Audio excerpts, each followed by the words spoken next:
கல்லுமே இருக்கு, கொண்டு போங்க சார். பேக் பண்ணி தரேன். கல்லு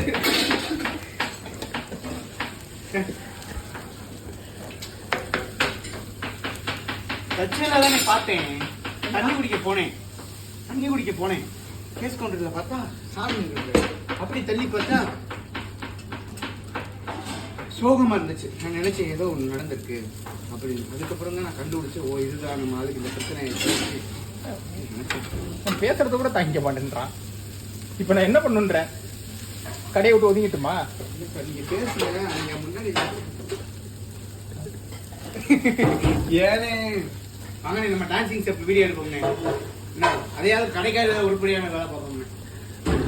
என்ன பண்ணலாம்? அவளை தூக்கிடலாம். பார்சலுக்கு அவன் வேண மாட்டேன்றான். தூக்கிடுவீங்களா? என்ன தைரியம் இருந்தா நான் பேசிட்டு இருக்கேன், அப்படியே கூட வந்து பேசுறான். அவனும் கூட பேசல, பிசாக்ட்ட வந்து அப்படியே சவுண்ட் கொடுத்துட்டு இருக்கான். அந்த மேல அவ சவுண்ட் கொடுத்தால, அது இன்னொரு ஆளு. அவளுக்காக நான் வந்தேன். அவ பசி சோத்து அனுப்பி விடு அப்படின்னு யாரும் பார்க்கவே மாட்டீங்க அப்படின்னு சொன்னா போட்டு கொடுத்துட்டுமா அவகிட்ட?